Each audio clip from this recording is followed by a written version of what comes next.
से पूरे प्रदेश से जुड़ा हुआ है। हजारों नौजवान इसके चपेट में हैं और महादेव के नाम पर पूरे प्रदेश के अंदर एक गोरख धंधा चला और जिसके अंदर पूरे देश और प्रदेश नहीं अंतर्राष्ट्रीय स्तर तक के लोग उसमें इन्वॉल्वमेंट हैं और जिसके अंदर एक बहुत बड़ी एजेंसी जांच कर रही है ईडी और जिसके अंदर कई लोग इन्वॉल्वमेंट है, उनके बयान भी हो चुके हैं। हमारे ऊर्जावान उप मुख्यमंत्री हैं, वह भी युवा मोर्चे से आए हैं, मैं भी युवा मोर्चे से आया हूं। वह भी जनता की लड़ाई लड़ करके आए हैं, मैं भी जनता की लड़ाई लड़के आया हूं। तो युवा में हिस्सा तो सट्टा ज्यादा चल रहा है और इसीलिए तो मैं इससे वही लाया हूं जो संवेदनशील है। एक ही विधानसभा से खाली भिलाई जिले से वैशाली नगर विधानसभा से 20,000 बेरोजगार नौजवान इस महादेव सट्टा ऐप के अंदर इन्वॉल्वमेंट हैं। यही नहीं, जो दुबई में जाकर के जिसका रैकेट चल रहा है उसका संचालन करने वाले कौन लोग हैं, उसके पीछे किन किन की भूमिका है। मैं स्पेसिफिक प्रश्न पे आता हूं सीधा। यह सरकार के संज्ञान में कब आया? आपने 90 केस करीब दर्ज किए, मैंने पूरे केस की स्टडी की है और मैं ऐसे ऐसे तथ्य से आपको अवगत कराऊंगा। माननीय मुख्यमंत्री जी, आप कल्पना नहीं कर सकते माननीय उप मुख्यमंत्री महोदय, कि जो सरकार को जिनको सुरक्षा की जिम्मेदारी है, जो सरकार व्यवस्था के तहत चलने की आवश्यकता है, वह 5 साल तक इस सरकार ने, जो पूर्व सरकार थी, गिरोहबंदी के साथ योजनाबद्ध तरीके से नए नए आयाम खोज करके इस प्रदेश के बेरोजगार नौजवानों को ठगने का काम और गलत काम में लगाने का काम किया। आपने 90 केस दर्ज किए, 90 केस में से आपने कितने लोगों के खिलाफ कार्रवाई की? मैंने कार्रवाई जो पढ़ी है, आपने सट्टा एक्ट के तहत कह दिया कि उनके खिलाफ जो धारा लगी थी वह थाने में अवेलेबल थी, इसलिए बेल दे दिया। जिनके बयान हुए, उन बयान के आधार पर करोड़ों का ट्रांजैक्शन बैंक से हुआ। क्या किन किन अधिकारी, बैंक के कर्मचारी या सरकार में संज्ञान में लेकर के क्या काम किया, यह एक स्पेसिफिक प्रश्न मेरा है माननीय अध्यक्ष महोदय।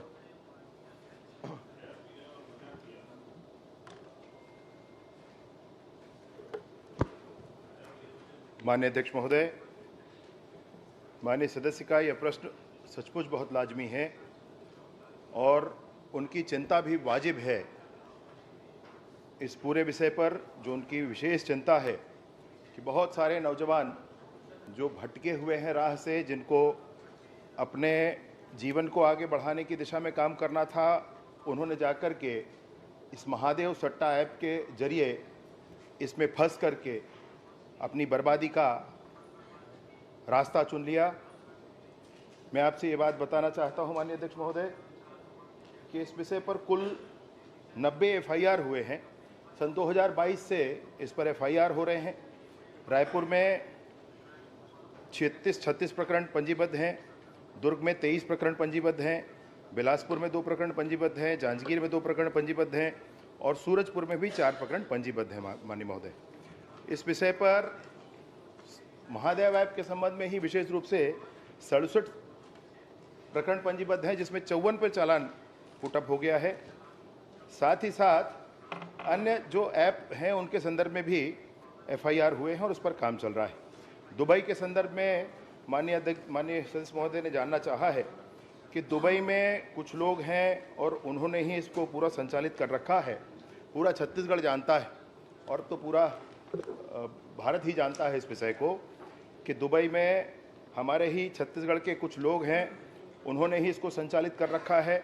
तो सरकार की तरफ से क्या कार्यवाही हुई है, मैं आपको ध्यान दिलाना चाहता हूं कि लुकआउट सर्कुलर जारी हुआ है, रेड कॉर्नर नोटिस भी इनके लिए जारी हुआ है प्रत्यर्पण की कार्यवाही चल रही है। बैंक अकाउंट भी 507 हमारे यहाँ, आपको मैं बताना चाहूँगा कि रायपुर में बैंक अकाउंट फ्रीज होने की प्रक्रिया में है। उसमें से 221 फ्रीज हुए हैं और उसमें 1,16,71,696 ये राशि भी फ्रीज हुई है। इसके अलावा और विभिन्न स्थानों पर, जैसे दुर्ग में 436 बैंक अकाउंट, सूरजपुर में 38 बैंक अकाउंट, जांजगीर में 5 बैंक अकाउंट, इनके भी फ्रीज होने की प्रक्रिया जारी है। इस विषय पर माननीय अध्यक्ष महोदय, कार्यवाहियां भी हुई हैं। कुछ जो सरकारी महकमे के लोग थे उन पर जो बात आई थी उनके बारे में स्पष्ट जानकारी मिली थी। एनफोर्समेंट डायरेक्टरेट की जांच के बाद जब उनको जेल में भेजा गया था, विभाग के संदर्भ में, विभाग के ध्यान में जब ये विषय आया था तो उनको सस्पेंड किया गया है, बर्खास्त किया गया है। 2 अब भी जेल में हैं, ये किया गया है। और विशेष रूप से जो चर्चा का विषय है, विभिन्न चर्चा का विषय है जिसके संदर्भ में माननीय सदस्य कह रहे थे, उसके संदर्भ में भी जैसे ही ये विषय आधिकारिक तौर पर या प्रामाणिकता के साथ सरकार के विभाग के संज्ञान में आएगा, मैं उनको आश्वस्त करना चाहता हूँ। वह भी युवा मोर्चा से हैं, मैं भी युवा मोर्चा से हूँ। जो आग उनके दिल में है वो आग मेरे दिल में है। और मैं बिल्कुल उनको ये कहना चाहता हूँ कि ये पीर भी पर्वत सी हो गई है और इसको निसंदेह पिघलनी चाहिए और इस हिमालय से भी माने कोई गंगा निकलनी चाहिए। 100% जैसे ही विषय सामने आएगा, 1 घंटा नहीं लगेगा विष्णुदेव सरकार को इस पर फैसला लेने में, 1 घंटे के अंदर कार्रवाई की जाएगी। महादेव और गंगा का बहुत संबंध है। गंगा जो निकली है महादेव की जटा से ही निकली है। महादेव ऐप का जवाब जब आप दे रहे हो तो उस गंगा के याद किए हो। मंत्री जी कुछ प्रश्न करना चाहें?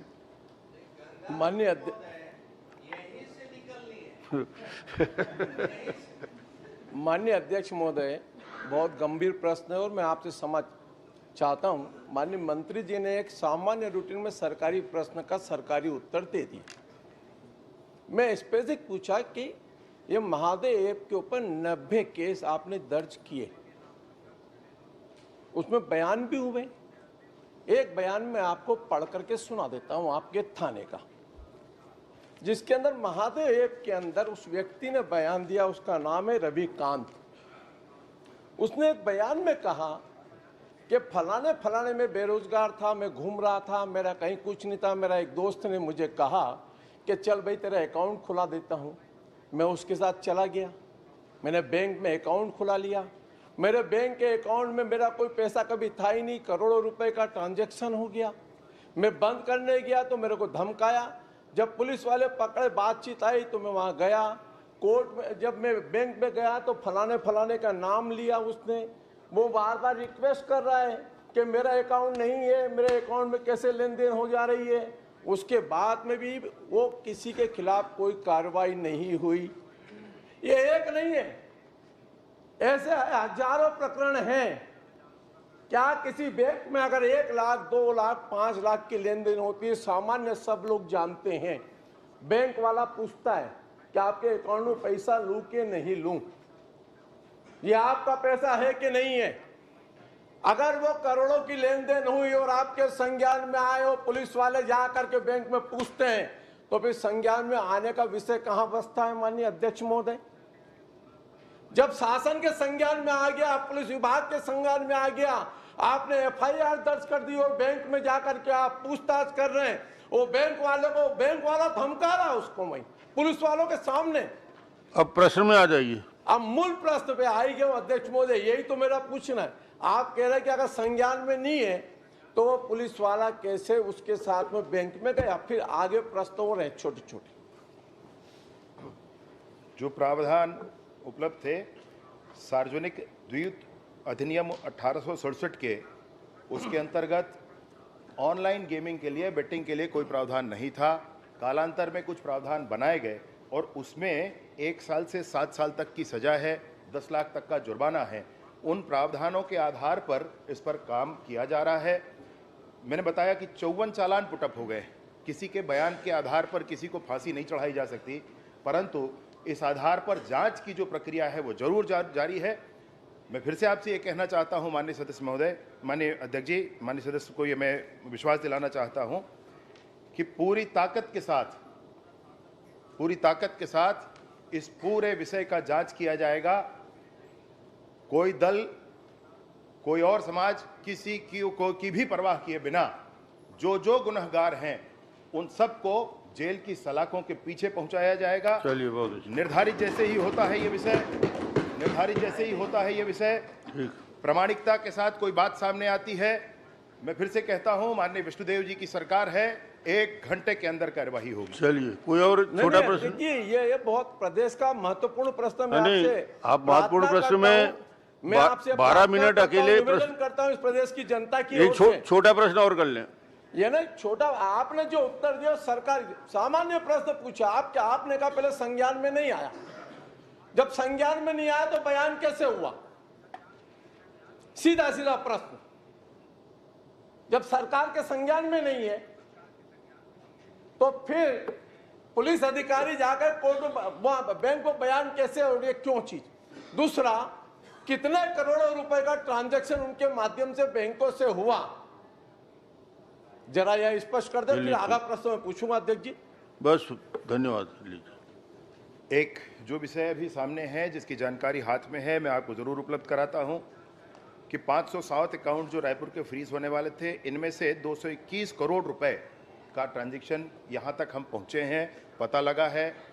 थर्ड पार्टी को भी इसमें एंगेज करने की कोशिश कर रहे हैं कि हम एक एक अकाउंट को खंगाल कर ये जान पाए कि ये राशि इन खातों के माध्यम से कहां जाती थी और उसके बाद फिर अगला ट्रांजैक्शन उसका कहां होता था, ये राशि कैसे दुबई तक पहुंच जाती थी। इस पूरी की जांच करवाई जा रही है।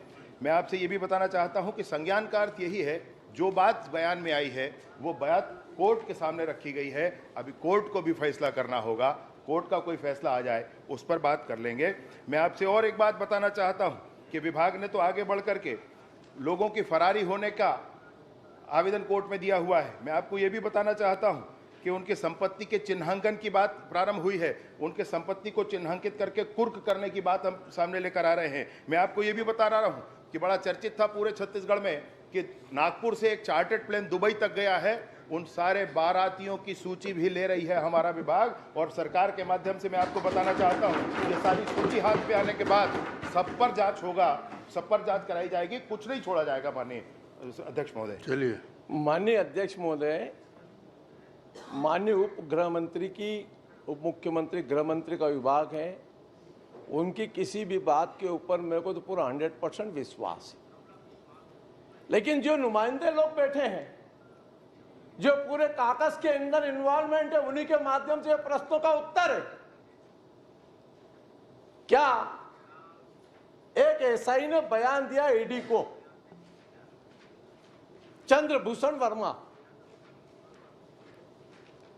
उसने किन किन के नामों का उल्लेख किया और उन पर क्या कार्रवाई करेंगे? चलिए। इस बेसिक प्रश्न। ठीक जी। माननीय अध्यक्ष महोदय, वो बयान जिसको एनफोर्समेंट डायरेक्टरेट ने लिया है और जो कोर्ट में, रायपुर के कोर्ट में जमा है, उस बयान का इसकी कोई अधिकृत जानकारी एनफोर्समेंट डायरेक्टरेट के द्वारा शासन को नहीं दिया गया है। ये जानकारी आने के बाद, अधिकृत जानकारी आने के बाद, प्रामाणिकता उसमें है तो तुरंत कार्यवाही की जाएगी। मैं बिल्कुल इस बात को कहता हूं आपसे। फिर मैं आपके संज्ञान में ले आता हूं, विभाग फिर आपको गुमराह कर रहा है। 3 जनवरी को शासन को पत्र आ चुका, 30 तारीख को फिर रिमाइंडर आ चुका। 3 जनवरी, अगर तारीख नहीं है तो तारीख बता देता हूं, ईडी के द्वारा शासन को भेजा गया। जब कोई संज्ञान में नहीं लिया, उत्तर नहीं दिया, तो 30 तारीख को फिर वापस रिमाइंड आया। अगर उसका बयान पूरे सुर्खियों में समाचार पत्र से लेकर के, सोशल मीडिया से लेकर के आम जनता के बीच में चल रहा है। मैं एक छोटा सा उदाहरण देता हूं अध्यक्ष महोदय, माननीय उप मुख्यमंत्री जी, एक छोटा सा उदाहरण, विभाग की गंभीरता। कल मेरा एक प्रश्न था और प्रश्न लग नहीं पाया।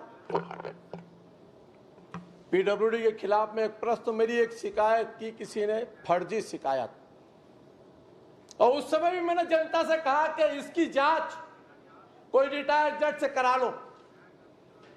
तत्काल मुख्यमंत्री ने लिखा, तत्कालीन समाज के उस समय के मुख्यमंत्री, एफआईआर दर्ज की जाए और ईओडब्ल्यू को केस गया, जिसके कोई तथ्य नहीं है, जिसकी कोई जानकारी नहीं है।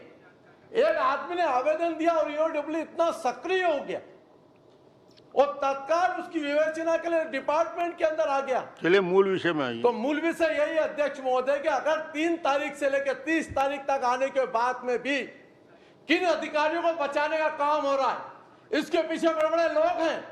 इसके जो उस समय के तार थे उसके अंदर नाम है, किसी को 30 लाख रुपया महीना, किसी को 50 लाख रुपया महीना, किसी को 1 करोड़ रुपया महीना।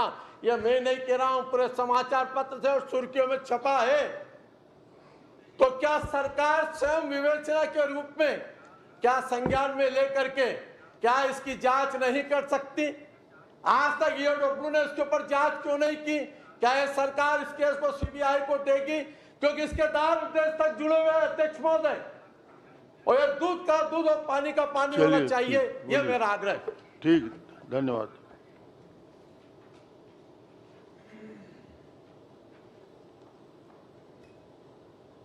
सामान्य प्रशासन विभाग से इस विषय पर पूरी जानकारी ली गई थी। अंतिम जो उनसे जानकारी प्राप्त हुई है वो 5 फरवरी की है कि इस विषय पर एनफोर्समेंट डायरेक्टरेट से कोई अधिकृत जानकारी प्राप्त नहीं हुई। चलिए सेन जी, ठीक। नहीं अध्यक्ष, 17 में 18 मिनट हो गए। हाथ जोड़ के प्रार्थना है, प्रदेश का सबसे बड़ा स्कैंडल केस का मामला है। अन्य विषय और आएंगे। विषय बहुत महत्वपूर्ण, सब पर आप लीजिए, लेकिन आप कह रहे हैं आपके पास एक गलत जानकारी है। मैं आप कहेंगे तो मैं सदन के पटल पे रख दूंगा। चलिए रख दीजिए कि जिस तारीख को ये गया है 3 तारीख को कोर्ट के अंदर जिस वकील ने इस बात को वहां पर मैसेज किया वो भी जानकारी है। आप मंत्री जी को दे देंगे। विभाग मैं तो ये दस्तावेज दे दूं, आप कहें तो अध्यक्ष महोदय। हाँ। मैं लगातार 2 साल से इसके खिलाफ में लड़ता रहा हूं। ठीक, मैं पूरे के पूरे कौन कौन संचालन करता, किस किस की गैंग के रूप में, किसने किस से कितने रुपए लिए दिए, कहां कहां किसके साथ विवेचना हुई, किस दिन किस थाने के अंदर एफआईआर दर्ज हुई, और एफआईआर होने के बाद में अभी तक एक भी एफआईआर तो हुई अध्यक्ष महोदय, विवेचना भी हुई, लेकिन एक भी बड़ी मछली पकड़ में नहीं। चलिए कोई जानकारी हो तो उपलब्ध करा देंगे। सेन जी, आप एक छोटा प्रश्न कर लीजिए, आप उपलब्ध करा दीजिए। अध्यक्ष महोदय मेरा एक निवेदन है, इसकी जांच की घोषणा करें। चलिए कुछ घोषणा करना है तो बताइए। मैं आपसे ये कहना चाहता हूँ, कोई मछली भी नहीं मगरमच्छ भी हो तो भी पकड़े जाएंगे। आप निश्चित बस हैं उस बस, बारे बहुत में। बढ़िया। चलिए मैं आपसे ये कहता हूँ ठीक ठीक, कि अब तक की जो स्थिति है वो यही है। आपके पास कोई अतिरिक्त जानकारी है वो ले अवश्य ले, उपलब्ध कराएं ले आप। लीजिए। और आपसे ये कहना चाहता हूँ कि एनफोर्समेंट डायरेक्टरेट के जांच में वो अंतिम स्थिति में है, और इस स्थिति में फिर एक नई एजेंसी से जांच कराना, उसकी प्रतीक्षा हम कर रहे हैं। एक बार हम देख लेते हैं क्या स्थिति अध्यक्ष आती है। ऐसा नहीं है, मेरा आग्रह फिर इस पर है अध्यक्ष महोदय। आप कह रहे जांच की आवश्यकता नहीं, वही तो अधिकारी वहां बैठे हैं जिनके ऊपर आरोप है। जांच करेगा कौन?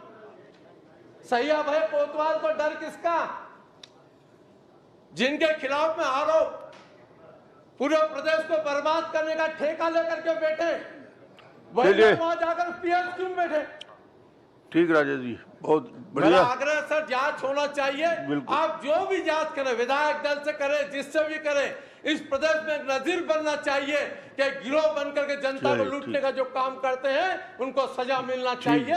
यही मेरा आग्रह है। धन्यवाद। सेन कुछ प्रश्न पूछ रहे माननीय अध्यक्ष महोदय, इसी पे प्रश्न ले, एक मिनट, इसके बाद ले लूंगा आपको। इस पे प्रश्न नहीं पूछ रहा हूं। इसी में ले लूंगा, इसके बाद सेन के बाद आपको। माननीय अध्यक्ष महोदय, निश्चित रूप से आदरणीय मुनत जी, माननीय सदस्य जी ने अपनी चिंता व्यक्त की।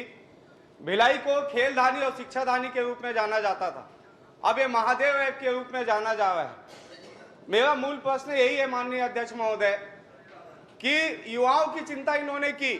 मेरे विधानसभा से 20,000 से अधिक युवा इसमें लिप्त हैं, लेकिन इसके साथ साथ जो प्रशासनिक अधिकारी है जिनकी दुर्ग जिले में पिछले 5 वर्षों में लगातार पोस्टिंग हुई है, पुलिस प्रशासन के लोगों के पास खुद के पास आईडी है, लोगों के पास, अधिकारियों के पास है, राजनीतिक दल के अलग अलग नेताओं के पास आईडी है, लेकिन आज तक सिर्फ 90 युवाओं को जो है अरेस्ट किया गया, वो भी मुचलके पे थाने से छोड़ दिया गया। इस पर सही रूप से किसी भी प्रकार की आज तक कार्रवाई नहीं हुई और तत्कालीन मुख्यमंत्री माननीय जो भी थे उनका भी संरक्षण साफ था, ये भी हमको देखने को मिला था।